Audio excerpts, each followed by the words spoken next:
చాలా ఇచ్చింది ఈ ప్రాంతానికి. దానికి మా ధన్యవాదాలు మా ప్రాంత ఉన్న ప్రజలందరికీ నా ధన్యవాదాలు తెలుపుకుంటూ ఈ కొత్త అసైన్మెంట్ తీసుకుంటున్నప్పుడు అందరు బ్లెస్సింగ్స్ గుడ్ విషెస్ ఉండాలని కోరుతూ మీకేదైనా ఉంటే మీ మైండ్లో. ముఖ్యమంత్రి చంద్రబాబు నాయుడు గారికి కాకుండా ప్రధానమంత్రి మోదీ గారికి కూడా మీరంటే ఒక రకమైన గౌరవం ప్రేమ ఉంది. వైజాగ్ వచ్చేటప్పుడు కానీ ఇప్పుడు కూడా అది వ్యక్తం చేశారు. వారికి ఈ మీడియాతో ఈ సందర్భంగా ఏ విధంగా మీరు ధన్యవాదాలు తెలియజేస్తారు? చూడు, మీకు ఇలాంటి అవకాశాలు ఎన్డీఏ ప్రభుత్వం లేకపోతే,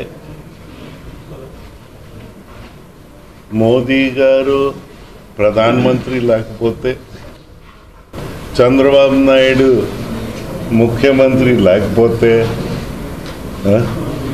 ఇది అంత తేలిగ్గా రాదు.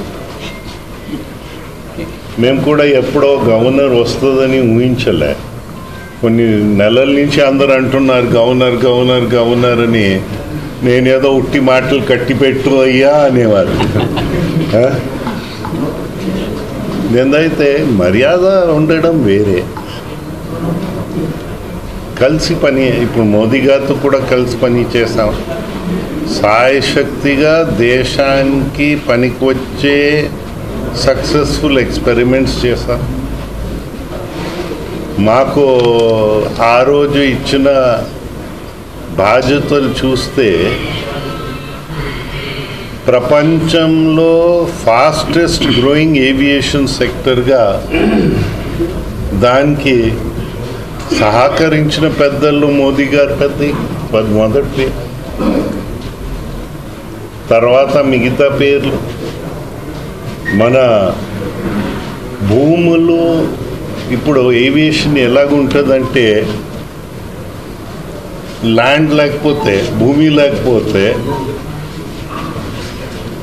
మీరు ల్యాండ్ చేయలేరు, ఎయిర్క్రాఫ్ట్ని మీరు టేక్ ఆఫ్ చేయలేరు, అయిపోయింది కథ. Land state government subject. Aviation అనేసరికి గవర్నమెంట్ ఆఫ్ ఇండియా, ఆకాశం. సో మన states and union of India కలిసి వారు ప్రజాహితంలో పనిచేస్తే మనకి ఫుల్ డెవలప్మెంట్ రావడానికి ఆస్కారాలు ఉంటాయి. అదే కదా చిన్న ఊత పదంగా చెప్తున్నారు ఈరోజు డబుల్ ఇంజిన్ అని. అది డబుల్ ఇంజిన్ అంటే ఊత పదం, కానీ కలిసి పని చేయడం, డైరెక్షన్లో పని చేయడం. ఇప్పుడు మీకు ఫెడరల్ కాన్సెప్ట్ మన రాజ్యాంగంలో ఉంది, యూనిటరీ కాన్సెప్ట్ కూడా కొంతవరకు ఉంది. రాజ్యాంగం క్లియర్, ఎందైతే ఒక అధికార వికేంద్రీకరణం జరగాలి, అందరినీ అధికారంలో కలపాలి. ఎవరు హెచ్చు కాదు, ఎవరు తక్కువ కాదు, అందరు కలిస్తేనే దేశం. అయితే బాధ్యతలు ఉన్నాయి, కేంద్ర ప్రభుత్వానికి బాధ్యతలు ఉన్నాయి, రాష్ట్ర ప్రభుత్వాలకి ఉన్నాయి. ఇప్పుడు ఇవన్నీ కాన్స్టిట్యూషనల్ ఆఫీసెస్. మనకి రాజ్యాంగం రచించిన పెద్దలు ఒక సెన్స్ ఆఫ్ డైరెక్షన్ ఇచ్చారు. ఇటు అటు కొంచెం స్ట్రింగ్ అయ్యి వస్తే అప్పుడు ఎన్టీఆర్ గారు ఆయన ఒక పట్టు పడితే సర్కారియా కమిషన్ కూడా పెట్టారు. వారి రికమెండేషన్స్ అంతా వాజ్పేయి గారు అనుకుంటాను మొత్తం ఎక్సెప్ట్ చేసి, అల్జడి లేకుండా దేశమంతా కలిసి వెళ్ళడం. ఒక కలయికలోనే బలం ఉంటుంది. అలా ఈ కలయిక ఇంకా నడాలి. విభేదించడం అయితే జరుగుతాయి. ప్రజాస్వామ్యంలో రకరకాల ఐడియాస్ ఉంటాయి. అయితే ఆ ఐడియాస్ ఎట్ ఎనీ కాస్ట్ కాదు. ఇప్పుడు మనకి ప్రాబ్లం ఎక్కడ ఉంటుంది, అందరు చర్చించాలి, ఐడియాస్ తీసుకోవాలి, వాట్ ఈస్ ద బెస్ట్, అందరు కలిసి దాంట్లో వెళ్తే మనం అందరూ బాగుపడతాం, భావి తరాలకి ఒక మంచి దేశం ఇచ్చిన వాళ్ళు అవుతాం. ఇప్పుడు సింపుల్ థింగ్, 38% డివిజిబుల్ పూల్లో రాష్ట్రాలకు వచ్చేవి.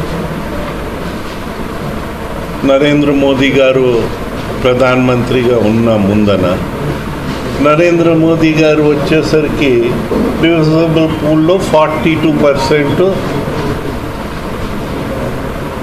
మన కేంద్ర ప్రభుత్వం నుంచి వచ్చింది. మేము కూడా మంత్రులే ఆ రోజు. సో మీకు కేంద్ర ప్రభుత్వానికి ఒక బాధ్యత ఉంది. ఇప్పుడు ఆనాడు రాజ్యాంగం రచించిన పెద్దలు, స్వతంత్ర సమరయోధులు ఎక్కువ దాంట్లో అంబేద్కర్ గారు chairman of the drafting committee. ఆయన కూడా కొన్ని గైడ్ లైన్స్ ఇచ్చారు. ఆ రోజున్న పనులు ఆ రేషియోస్ ప్రకారంగానే ఈ పనులు రాష్ట్ర ప్రభుత్వాన్ని, ఈ పన్ను కేంద్ర ప్రభుత్వాన్ని అని పనిచేసి కొత్తగా ఏదైనా పనులు వచ్చాయనుకో అవన్నీ కేంద్రం కలెక్ట్ చేసి, ఎందుకంటే ఓ యూనిఫార్మిటీ కంట్రీలో వస్తుందని కలెక్ట్ చేసి ఆ ఫినాన్స్ కమిషన్ని కూడా ఒక కాన్స్టిట్యూషనల్ స్టేటస్, ప్రతి 5 సంవత్సరాలు కాన్స్టిట్యూషనల్ స్టేటస్తో చేసి రాష్ట్రాలకి డివాల్వ్ చేయడం జరిగింది. అయితే కొన్ని అపశృతులు ఇటు అయ్యాయి ఓవర్ ది ఇయర్స్. అయిందని కాకుండా కాదు, కానీ అపశృతులు వచ్చేటప్పుడు దాన్ని కరెక్ట్ చేసుకుని ముందు వెళ్ళడం మన అందరి ధర్మం. అందరిని కలిపి తీసుకువెళ్ళడం మన అందరి ధర్మం. దాంట్లో తెలుగు వాళ్ళు వెనకలేరు. మనకి గర్వించడానికి చాలా విషయాలు ఉన్నాయి. పింగళి వెంకయ్య గారంటే జాతీయ పతాకం మనకు అందించిన పెద్దలు. మన రోల్ ఎక్కడ ఉండాలి, ఆ స్థాయికి మనం అందరూ ఎదగాలి, దానికోసం మనం ప్రయత్నిస్తామని పెద్దలందరికీ మనం చేస్తాం. చూడు, ఇప్పుడు ఇది ఎట్లా ఉంటుందంటే, మనకి జనరల్గా ఈ ప్రాంతం, మన ప్రాంతంలో ఉన్నవాళ్ళు మంచి రోజు ఏదో ఉండాలని అనుకుంటారు. అది ఒకటి, ఏ రోజు మంచిదో నాకు ఐడియా లేదు, అది ఒకసారి వారు కన్సల్ట్ చేస్తాము.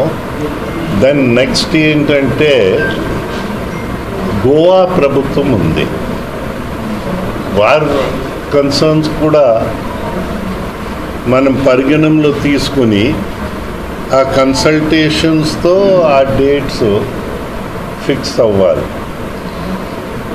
ఇప్పటికే గోవా ముఖ్యమంత్రి గారితో మాటలు కూడా అయ్యాయి, అలాగా వారి ప్రస్తుత గవర్నర్తో కూడా మాటలు అయ్యాయి.